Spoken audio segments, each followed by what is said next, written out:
அனைவருக்கும் வணக்கம். எல்லோரும் எதிர்பார்த்து கொண்டிருந்த annual planar revised annual planar வந்து டிஎன்பிசி அஃபிஷியலாகவே அறிவிச்சிட்டாங்க. இதுக்கு முன்னாடியே வந்து சமூக வலைதளங்களில் வந்துச்சு ஒரு டிராஃப்ட் அப்படின்னு. அதாவது அவங்க ரெடி பண்ணிகிட்டு இருக்கும் போதே பார்த்தீங்கன்னா லீக் பண்ணிட்டாங்க. ஸோ அது எல்லாருமே பேக்குன்னு சொல்லியிருந்தோம். பட் இருந்தாலும் கூட நான் வீடியோ போடும்போது சொல்லியிருந்தேன் அது ஆக்சுவலாக பேக்காக இருக்கலாம். பட் டிஎன்பிசி இன்னும் ஃபைனல் பண்ணலை. ஆனால் கண்டிப்பாக ஏதோ ஒரு மாற்றம் பண்ண போகிறாங்க. அதுக்கான விரைவில் வந்து அறிவிக்க போகிறாங்கன்னு நான் சொல்லியிருந்தேன். அதே மாதிரி பார்த்தீங்கன்னா கண்டிப்பாக வந்து அது வந்து பேக் இல்லை, அதாவது கொஞ்சமாக வந்து ஒரு மாடிஃபிகேஷன் பண்ணிகிட்டு இருக்காங்கன்னு லீக் பண்ணிட்டாங்க, அவ்வளோதான். அதே மாதிரி மாற்றங்கள் வந்து கொண்டு வந்திருக்காங்க. ஸோ இந்த ஆனுவல் பிளானரில் ரிவைஸ்டு ஆனுவல் பிளானில் என்னென்ன சொல்லியிருக்காங்க அப்படின்றத நம்ம பார்க்கலாம். இந்த குரூப் 4 நோட்டிஃபிகேஷன் வந்துருச்சு, குரூப் 4 நோட்டிஃபிகேஷன் வந்துருச்சு. அதே மாதிரி குரூப் 1B குரூப் 1C இதுக்கான நோட்டிஃபிகேஷன் வந்து கொடுத்துட்டாங்க. ஸோ அடுத்து வந்து பார்த்திங்க அப்படின்னா 4th நோட்டிஃபிகேஷனாங்க technical service examination degree post graduate degree லெவலில் இருக்குது 105 வேகன்சி 15/5/2024 நோட்டிஃபிகேஷன் வரும் அப்படின்றாங்க. இதுக்கான எக்ஸாம் டேட் பார்த்தீங்கன்னா 11/8/2024 வந்து சொல்கிறாங்க. 5 நாள் வந்து எக்ஸாம் நடக்கணும்னு குறிப்பிட்டிருக்காங்க. ஸோ எல்லோரும் எதிர்பார்த்து கொண்டிருந்த குரூப் 2A வேகன்சி இன்க்ரீஸ் பண்ணியிருக்காங்க. 2030 வேகன்சி வந்து வந்திருக்கு. இதுக்கான நோட்டிஃபிகேஷன் பார்த்தீங்கன்னா 28/6/2024 வரும் என்றும், இதுக்கான எக்ஸாமினேஷன் பார்த்தீங்க அப்படின்னா 28/9/2024 சிங்கிள் டேஸில் வந்து நடக்கும் அப்படின்னு சொல்கிறாங்க. இது வந்து ப்ரிலிமினரி எக்ஸாமுக்கு தான் வந்து சொல்லிட்டு இருக்காங்க, ரைட்டா. ஸோ மெயின் எக்ஸாமுக்கு பின்னாடி கொடுத்துருக்காங்க, நான் சொல்கிறேன். அடுத்தது combine technical service examination degree post graduate level. இது வந்து நான் இன்டர்வியூ போஸ்ட்டுக்கு வந்து சொல்கிறாங்க. ஃபஸ்ட்டு சொன்னது வந்து இன்டர்வியூ போஸ்ட்டு, இது நான் இன்டர்வியூ போஸ்ட்டு. இதில் வந்து பார்த்தீங்கன்னா 605 வேகன்சி இருக்குது. 26/7/2024 நோட்டிஃபிகேஷன் வரும் என்றும், இதுக்கான தேர்வு 14/10/2024 நடக்கும்னு சொல்லியிருக்காங்க.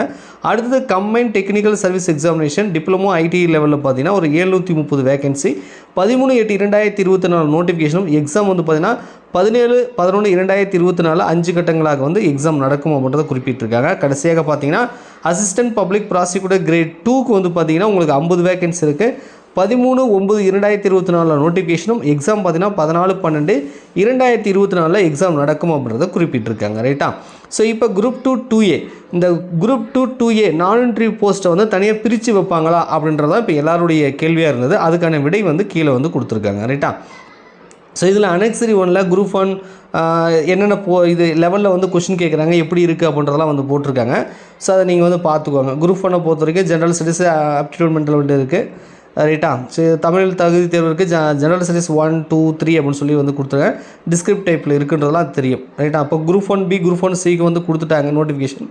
அதுவும் ஒன்றும் பிரச்சனை இல்லை. இப்போ நாம் எதிர்பார்க்குறது என்னென்னா குரூப் 2A ப்ரிலிமினரி எக்ஸாமை பொறுத்த வரைக்கும் ஜென்ரல் ஸ்டடீஸ் இருக்குது, ஆப்டிடியூட் அண்ட் மென்டல் அபிலிட்டி இருக்குது. ஸோ அதுக்கப்புறம் பார்த்தீங்கன்னா ஜென்ரல் தமிழ் அல்லது ஜென்ரல் இங்கிலீஷ் அப்படின்றது இருக்கும். ஸோ இதெல்லாம் வந்து பார்த்தீங்கன்னா ஜென்ரல் ஸ்டடீஸ் மட்டும் தான் டிகிரி ஸ்டாண்டர்ட், மற்றதெல்லாம் வந்து 10ஆம் வகுப்பு தரத்தில் இருக்கும். ஸோ எல்லாமே பார்த்திங்க அப்படின்னா உங்களுக்கு வந்து அப்ஜெக்டிவ் டைப்பில் கொடுத்துருக்காங்க. அப்ஜெக்டிவ் டைப் சொல்கிறாங்க. இது எல்லாமே குவாலிஃபைங் தான், மெயின் எக்ஸாமுக்கு குவாலிஃபைங் ஆகக்கூடிய ஒரு பேப்பர்.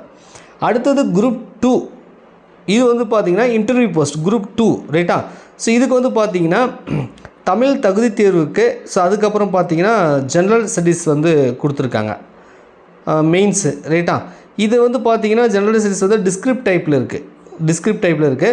தமிழ் தகுதி தேர்வுன்றது ஒன்று குவாலிஃபைங் தான், ரைட்டா. ஸோ இந்த ஜென்ரல் ஸ்டடீஸ் மட்டும் பார்த்தீங்கன்னா உங்களுக்கு வந்து ஸ்கோரிங் பேப்பராக வந்து வச்சுருக்காங்க. இது வந்து குரூப் 2 மெயின்ஸுக்கு. இதே நீங்கள் குரூப் 2A நான் இன்டர்வியூ போஸ்ட்டுக்கான மெயின்ஸ் அப்படின்னு நீங்கள் பார்த்தீங்கன்னா ஸோ இது வந்து ரெண்டாக பிரிக்கிறாங்க. ஒன்று வந்து தமிழ் எலிஜிபிலிட்டி டெஸ்ட்டு, இது வந்து டிஸ்கிரிப்ட் டைப்பில் இருக்குது, ரைட்டா. இது வந்து குவாலிஃபைங் தான், 10ஆம் வகுப்பு தரத்தில் இருக்கும். ஜென்ரல் ஸ்டடீஸ் எப்படி பிரிக்கிறாங்க அப்படின்றத இப்போ ரொம்ப இம்பார்ட்டன்ட், ரைட்டா. ஸோ ஜென்ரல் ஸ்டடீஸ் பொறுத்த வரைக்கும் பார்த்தீங்கன்னா உங்களுக்கு வந்து இதில் டிகிரி ஸ்டாண்டர்ட் இருக்குது, அது கூட வந்து ஜென்ரல் ஸ்டடீஸ் இருக்குது, ரீசனிங் அண்ட் ஜென்ரல் இன்டெலிஜென்ட் இருக்குது. இதுவும் கிட்டத்தட்ட மேக்ஸ் மாதிரி தான், ரீசனிங் அண்ட் ஜென்ரல் இன்டெலிஜென்ட்ன்றது, ரைட்டா. ஸோ ஜென்ரல் ஸ்டடீஸ் வித் மேக்ஸ்னு வச்சுக்கோங்களேன்.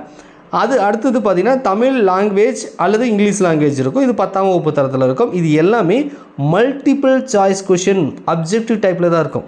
ஸோ நான் இன்டர்வியூ போஸ்ட்டுக்கு டிஸ்கிரிப்ட் டைப் கிடையாது. ஸோ பேப்பர் வேல்யூவேஷன் பண்ணுறது அவங்க ரொம்ப ஈஸியாக இருக்கும். OMRல நம்ம ஸ்கேன் பண்ணி அப்படியே இது பண்ணிடுவாங்க. ஸோ OMR டைப்பில், அதாவது அப்ஜெக்டிவ் டைப்பில் தான் இருக்குது. ஸோ டிஸ்கிரிப்ட் டைப் கிடையாது. அதனால் பார்த்துக்க இது எல்லாமே ஸ்கோரிங் பேப்பராக இருக்குது. இது வந்து மெயின்ஸுக்கு, ரைட்டா.